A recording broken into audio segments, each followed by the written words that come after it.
Bismillahirrahmanirrahim. Assalamu alaikum dear students. How are you? Hope you all are fine. All the best.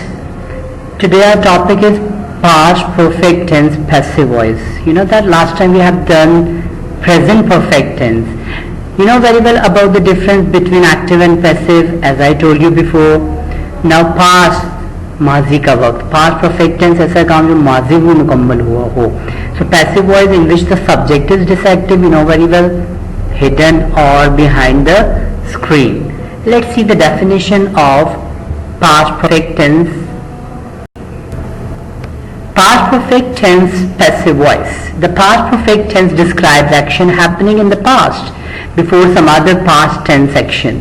The past perfect tense is formed by taking the past participle and putting in front of it had, which is the past tense of the verb to have. But when subject is hidden, it is called past perfect passive voice. Past perfect tense माजी में किसी काम के मुकम्मल होने वाले sentence को कहते हैं, लेकिन पैसिव वॉइस कौन सा होता है जिसमें सब्जेक्ट हिडन हो, सब्जेक्ट सामने नजर ना आ रहा हो. So look at these examples. They had played hockey.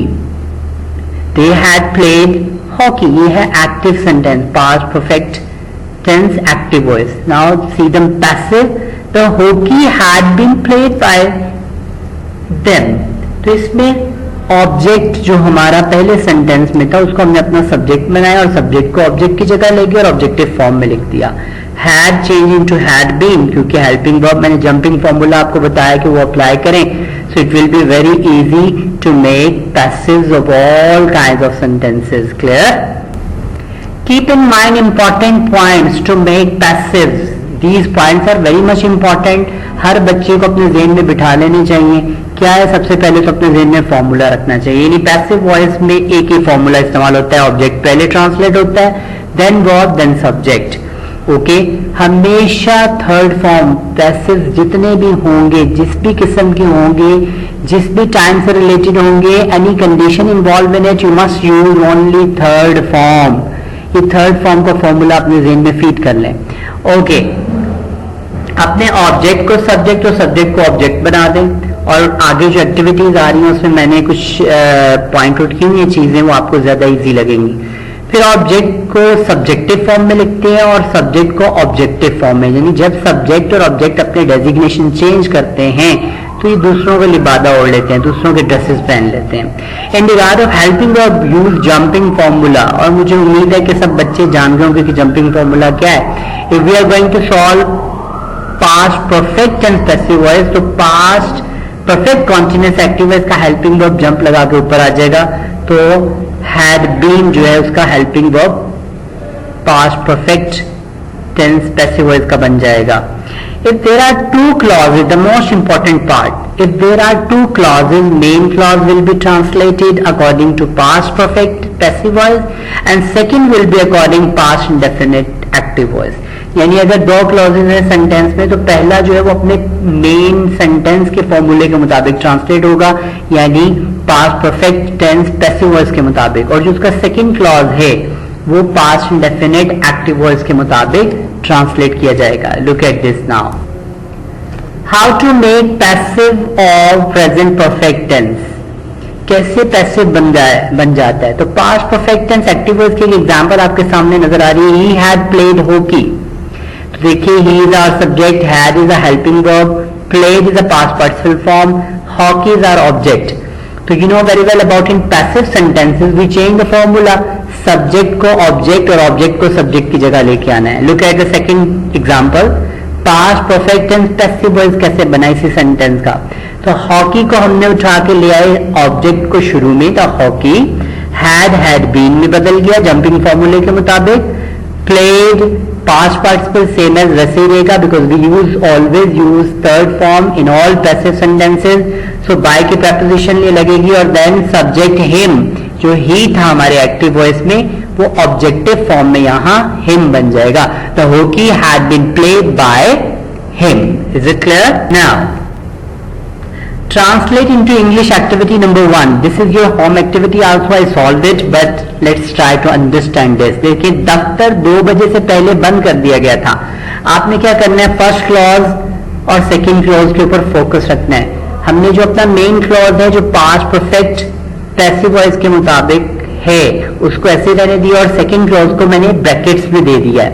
2 बजे से पहले उसको बाद में ट्रांसलेट करेंगे. First we are going to solve our first main clause. दफ्तर बंद कर दिया गया था. The office had been closed before 2 o'clock. The office had been closed are main sentence. Before 2 o'clock ये सेकंड क्लॉज है जिसको हम पास्ट इंडेफिनिट के मुताबिक ट्रांसलेट करेंगे.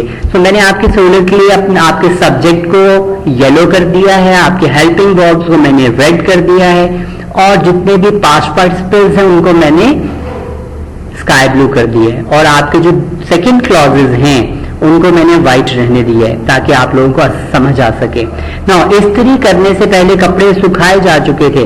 तो इस्त्री करने से पहले जो सेकंड क्लॉज और मेन क्लॉजेज कपड़े सुखाए जा चुके थे तो उसको करेंगे the clothes had been dried. Clothes had been dried before iron और बिफोर प्रेस्ड. क्लियर. नाउ पर्चा हल करने से पहले वो अपना नाम लिख चुका था. Now the main clause is वो अपना नाम लिख चुका था which is past perfect passive voice. तो पर्चा हल करने से पहले ये हमारा सेकंड क्लॉज है जिसे पास्ट इंडेफिनिट एक्टिव वॉइस के मुताबिक सॉल्व करेंगे. तो look at this. He had been written his name before sold paper. So he is our subject, had been is our helping verb, written is our past participle form of verb. His name अपना नाम is a noun. Before sold paper पर्चा हल करने से पहले. So through this you can easily make passives or you can easily translate your sentences. अगर आप इस अंदाज से अपनी लेबलिंग कर लें, मेन सेंटेंस अलग कर लें और सेकंड क्लॉज को अलग कर दें. आई underline also these difficult words कि मैंने कुछ मुश्किल अल्फाज को अंडरलाइन कर दिया ताकि आप उसकी मीनिंग्स को जान सकें according to those techniques which we have to keep in our mind while translation और while making passives. Clear. Look at this. This is the second activity. How to change these sentences into passives. Change the voice of these sentences. Different तरह से सवाल पूछा जा सकता है. तो past perfect tense passive voice के हवाले से एक एक्टिविटी दी है. इनको passive बनाना है. These all are active. आपको इनको passive बनाना है. कैसे? The boys had plucked the flowers before the sun rose. I also give gaps between subjects, helping verb, main verb and object and the second clause ताकि आपको समझ आ जाए. आप भी पेपर में ऐसे अपनी कैप्स दे सकते हैं समझने की गर्ज से ओनली.